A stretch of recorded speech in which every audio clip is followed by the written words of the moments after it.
Thank you for watching NTD Business Top Stories tonight. Investor Warren Buffett's company dumping most of its stock in top chip maker TSMC. What do they buy instead? Ford halting production of its flagship electric pickup truck. What's the reason? The White House announcing progress on its national EV charging network, making a deal with Tesla to expand access. American consumers keep spending. Retail sales saw the biggest gain in nearly 2 years in January. What are people buying? And the U.S. could be getting rare earth minerals from countries that use child labor. What is being done to prevent this? We speak to a lawmaker who's taken action. That and much more coming up on NTD Business. Great to have you with us. Don Ma here. Warren Buffett's Berkshire Hathaway slashed its stake in the Taiwanese chip giant TSMC in the last months of 2022. Last month, TSMC said revenue in the first quarter is likely to drop 5% as it weathers a global downturn in the chip industry. According to a regulatory filing, Berkshire cut its position in TSMC by just over 86% in the fourth quarter. It comes just 3 months after Berkshire unveiled it had purchased more than $4 billion worth of TSMC stock. Now, such a turnaround is rare for Berkshire, but not unprecedented. Meanwhile, Apple was among Berkshire's few additions, which Buffett views more as a consumer products company. Berkshire bought another 20.8 million shares of the firm worth over $3 billion.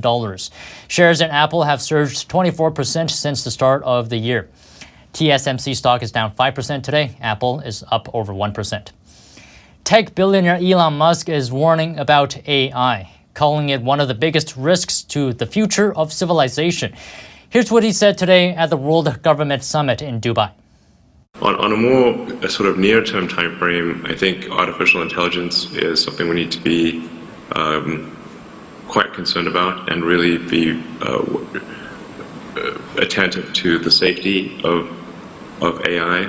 It's both positive and negative. It has great promise, great capability, but it also, with that comes great danger. Musk co-founded OpenAI, the firm that developed ChatGPT. You can ask the chatbot questions and it gives you human-like answers. Musk said ChatGPT has shown people just how advanced AI has become. And he thinks we need to regulate AI like we regulate cars, planes, and medicine. Musk said regulation could slow AI down a bit, but he thinks that could be a good thing. Big Tech wasn't invited to the table Tuesday, but it was the center of attention at a Senate Judiciary Committee hearing. The topic, kids' safety and privacy online, and the call, one for action. Here's the story. Please raise your right hand. Do you swear or affirm the Senate Judiciary Committee spent about 2.5 hours Tuesday in a rare unified hearing. This cause is truly bipartisan. All of them are bipartisan. It's an issue that keeps parents and children up at night. A psychologist testified the average teen spends more than 8 hours a day online. That's more than 3 times the hearing length. The last time Congress passed a law to protect children online was 25 years ago. On Monday, a CDC survey found increasing mental health challenges among teens. 42% of high school students reported experiencing persistent sadness and hopelessness in 2021. Researchers say social media contributes. Kristen Bride testified that her son Carson didn't get a phone until 8th grade, no social media until 9th. Yet she says precautions did not stop his suicide. Carson had received nearly 100 negative, harassing, sexually explicit, and humiliating messages, including 40 in just one day. She said she could not successfully sue the social media sites because of something called Section 230 of the Communications Decency Act. It provides legal immunity to websites that moderate user-generated content. Lawmakers are considering limits. Other ideas include creating a digital regulatory commission or setting age limits. Senators promised change and hinted that big tech will be invited to future hearings. If you or someone you know needs help, call the 988 Suicide and Crisis Lifeline. It launched last summer and has already routed more than 2 million calls, texts, and chat messages to call centers. Do you think kids should need their parents' okay to get new social media accounts? Actually, Ohio's governor wants it to make it a law. The plan would impact a broad range of social media companies like TikTok, Snapchat, Facebook, and YouTube. For kids under 16, the companies would need to get a parent's permission for their children to sign up. The state's lieutenant governor is driving the initiative. He says social media companies produce a product that is intentionally addictive to children, and parents should know about it before it happens. Meanwhile, Ford is pausing production of its top-selling electric F-150 Lightning trucks due to possible battery problems. Tuesday, Ford said the battery-related issue was discovered during pre-delivery inspections. The company did not provide details about the potential battery problem, but Ford says the production stop does not affect trucks already on the market. The company has sold 18,000 Lightning pickups since the spring of 2022. No word on when production will resume. The Biden administration on Wednesday issued long-awaited final rules on its national electric vehicle charger network. Soon, more of the public could charge EVs using Tesla's extensive charging infrastructure. NTD Sean Marshall has more. Electric car giant Tesla will, for the first time, make some of its charging stations available to all U.S. electric vehicles by the end of 2024. The Biden administration announced on Wednesday it's part of the White House's $7.5 billion federal program to electrify the nation's highways. This would force Tesla to give up its huge advantage of allowing only Tesla vehicles to use its EV charging infrastructure. The plan will make at least 7,500 chargers from Tesla's supercharger and destination charger network available to non-Tesla EVs. Possibly late but good timing for non-Tesla EV drivers. In 2022, a J.D. Power survey of 11,500 EV drivers found that 20% of the time, when EV owners attempted to charge their cars in public, they found the nearest charger broken. The survey also found that 21% of charging attempts ended in failure due to software problems, vandalized chargers, and payment processing errors. New standards from the Department of Transportation attempt to fix these problems and others. Other new standards for EV charging stations include stations will have a 97% uptime reliability requirement, all EVs will be able to use them, stations will be easy to find, chargers will use a single method of identification for all users, and the technology will work well into the future without needing updates. Other companies installing thousands of EV chargers across the U.S. include Hertz, BP, GM, Mercedes, and others. Sean Marshall, NTD News. On the topic of electric vehicles, ever wondered where these materials for EV batteries come from?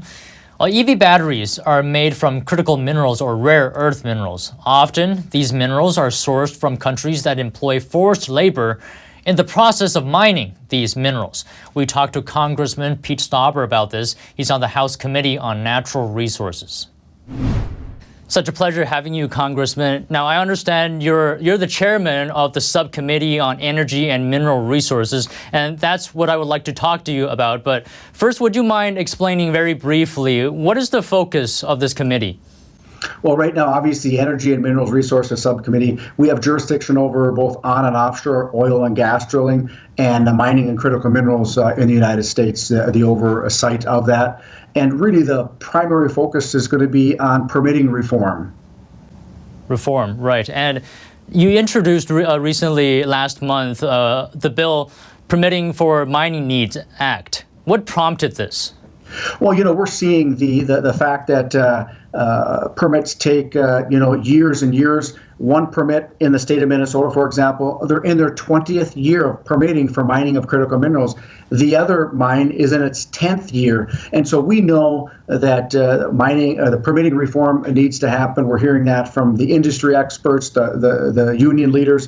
We need to be able to mine in the United States. And I'll give you an example. And just in the same watershed that President Biden banned mining in Minnesota, in the same watershed in the country of Canada, they opened up a gold mine and are mining gold within 3 years, same watershed. So we can do that here in the United States. And my Permit for Mining Needs Act will just do that. And on Biden's banning of mining in parts of Minnesota, the administration cited issues such as the environment and indigenous communities. Can you explain your view a little bit more? Yeah, first off, this administration never went through an environmental impact statement, which is the highest scrutiny the government can give any project. They never allowed an environmental impact statement, to go forward. For political reasons, they didn't follow the truth, they didn't follow the facts, and they didn't follow the science. They followed the political winds of the anti-jobs, anti-mining groups. What you're referring to is the Boundary Waters Canoe Area Wilderness, which was established in the late 70s. There is never going to be mining in the Boundary Waters Canoe Area Wilderness, and there will never be mining in the unique buffer zone around it. But outside those zones, do not take our livelihood away, which is timber harvesting and mining, and that's exactly what this administration is doing, reference mining. This administration, for purely political reasons, banned mining in northeastern Minnesota, the biggest copper nickel find in the world. They did not allow the process to move forward. And I wonder, what are businesses telling you, Congressman? I can tell you the mining ban that Joe Biden put on in northern Minnesota, we are furious. Beyond furious for what he did. We say mining is our way of life. Mineral royalties from our mining goes to our schools. Every school district in the state of Minnesota is positively affected by mining. And this administration has been devastating in their decision to ban mining in northeastern Minnesota. On this topic of critical minerals, it's not just about getting it, because we can get it as of now one way or another. It's about getting it without human rights violations. Isn't that right? We talk about responsibly sourcing these minerals. And I've sent letters to Joe Biden and this administration. The United States of America should not buy 1 ounce of critical minerals mined by child slave labor. They turn a blind eye to it. In order to meet their green demands in our country. This administration and this president signed memorandums of understanding with the Congo to mine critical minerals that we use in the United States every day. Keep in mind that the Congo employs 40 to 50,000 children, and they mine the cobalt, for example, with child slave labor. And it's wrong for the United States to enter into a memorandum of understanding with adversarial nations that employ child slave labor. And Congressman, this leads to an important question. Does the U.S. have the resources? Absolutely.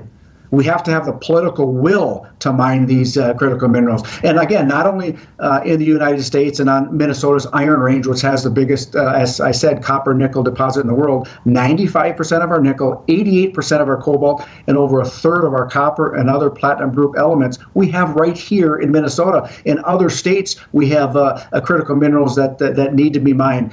All right. Thank you so much for your time, Congressman Pete Stauber. Pleasure having you on. Thank you very much. On Wall Street, stocks ended higher. The Dow rose 39 points, or 0.1%.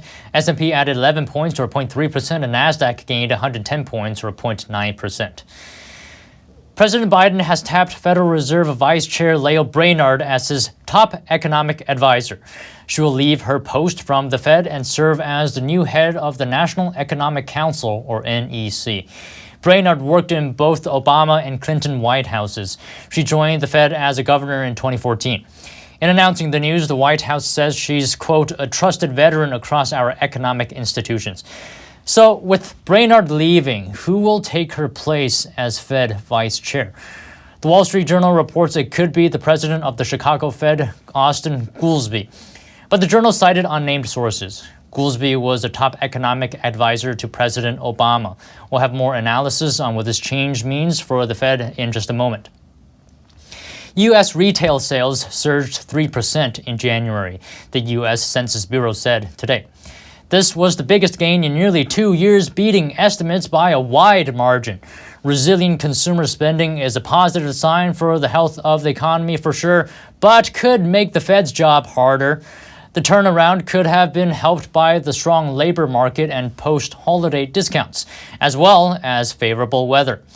Taking the lead is food services and drinking places. It surged 7.2%. Sales at auto dealers accelerated 5.9%. Furniture stores sales jumped 4.4%. Bank of America said that while lower-income consumers are pressured, they still have solid cash buffers.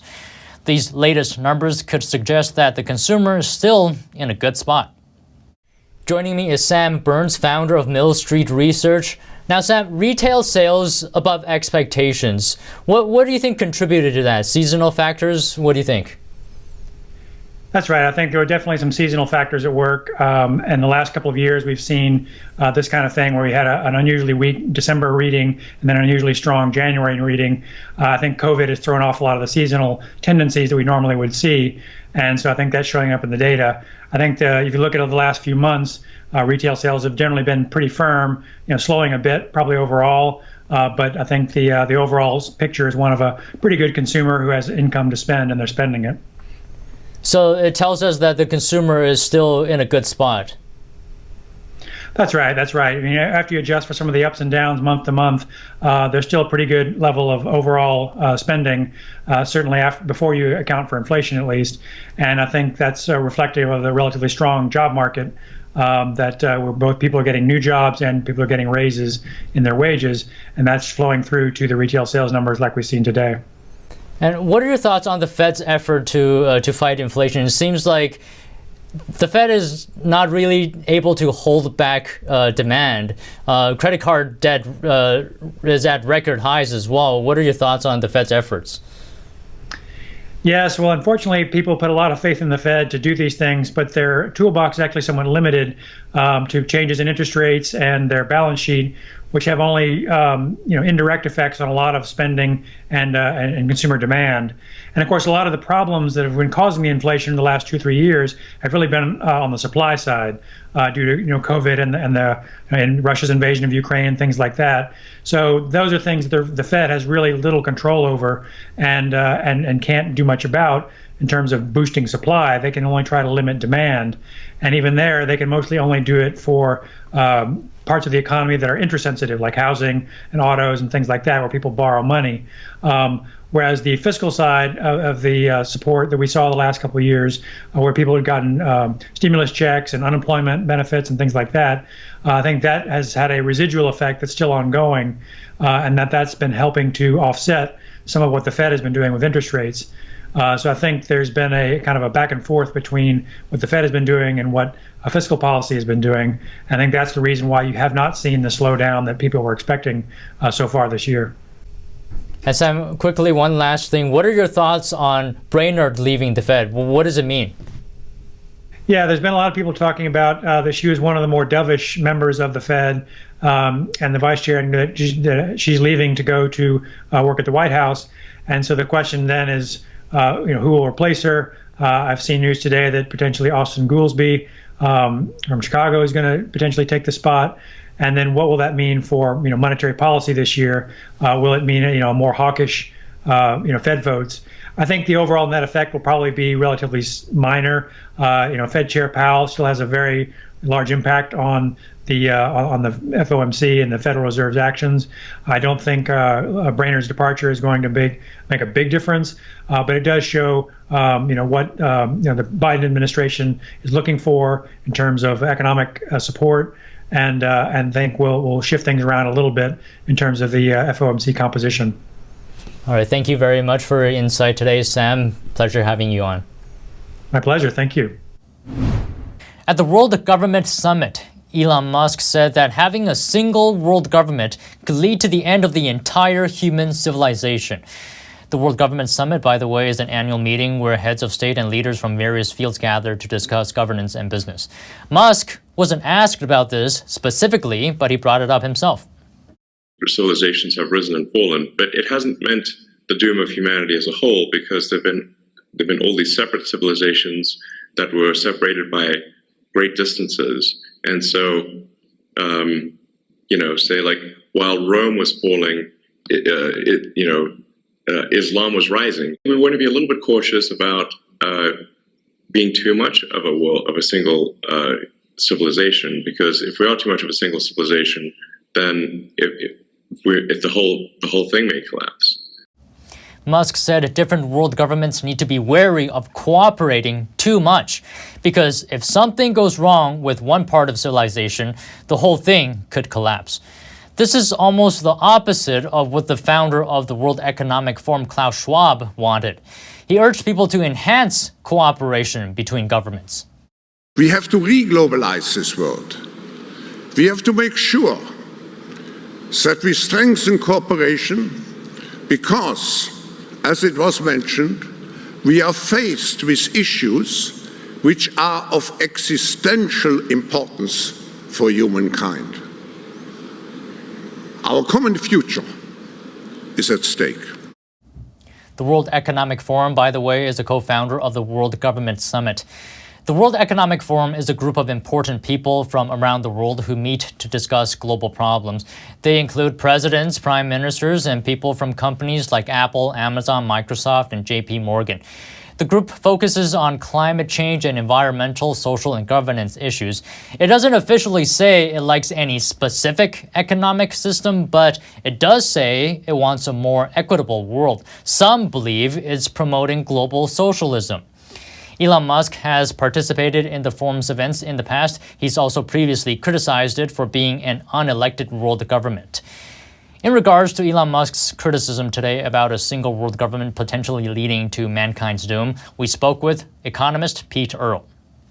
Having numerous separate political authorities acts as a sort of hedge against major errors. It also acts as a hedge against tyranny. And so when there's numerous states of various sizes, there's a form of arbitrage where individuals can choose over time where to live on the basis of the policies they like or the standard of living they want and that sort of thing. But Earle argues that there could be an element of self-interest here. Musk isn't saying this purely because he thinks he's right. Someone like Elon Musk is more directly impacted by the cooperation of major states than the rest of us. There have been recent international agreements to impose a global minimum tax on the wealthy and large firms. That's something that 98% of us will never be subject to. So I don't begrudge him in any way using that forum to address issues that are really only relevant to him and a few other 100 people in the world. And we spoke to economist and historian Brian Dimitrovic from the Laffer Center. Dimitrovic believes the current system of many different governments is better because diversity of tax regimes has always been positive for world economic growth.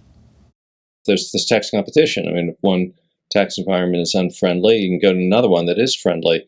And that really has been an engine of the Industrial Revolution. I mean, you look at the development of the United States, say all the the labor and capital flow movements had so much to do with different sovereignty situations, and the result was the greatest increase in material flourishing in history. And we spoke with Jeff Webb, the publisher of news organization The Post Millennial. Webb argues a single world government would make people poorer. Historically, when you've got one government, the tendency of all bureaucracies is to have their views streamlined and amalgamated, and so you don't end up with this diversity of thought and input. More government usually ends up meaning less freedom for the people in the long run. Less freedom, fewer liberties usually ends up meaning a lower lifestyle. This year's World Government Summit ended today. It began Monday, February the 13th. And that's all of the stories today from the NTD Business team and myself, Don Ma. You can follow me on Twitter if you're there.